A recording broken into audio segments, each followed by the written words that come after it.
Moins de 3 mois après le début de la guerre en Ukraine, la Finlande et la Suède ont décidé d'intégrer l'Organisation du traité de l'Atlantique Nord, renonçant ainsi à leur tradition de neutralité. Mais qu'est-ce que la neutralité et y a-t-il encore des États neutres en Europe ?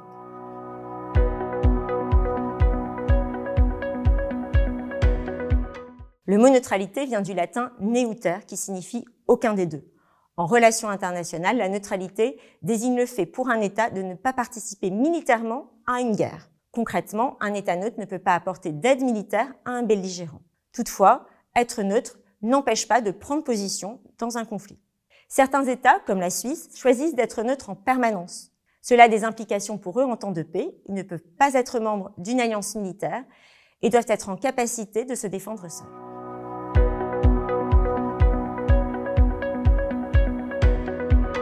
Avant la guerre en Ukraine, on comptait 6 pays de tradition neutre en Europe.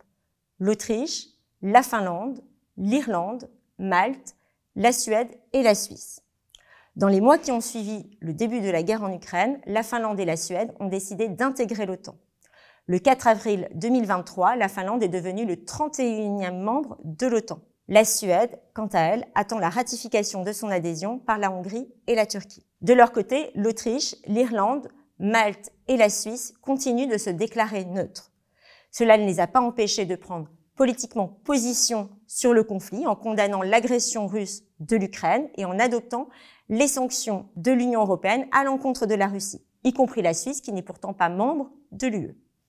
Dans ces pays, un débat s'est engagé sur la pertinence de la neutralité. Certains experts estiment que d'un point de vue sécuritaire, la neutralité ne fait plus sens. D'autres considèrent que sur le plan moral, il faudrait apporter une aide militaire à l'Ukraine. Cependant, les opinions publiques de ces pays restent très attachées à la neutralité.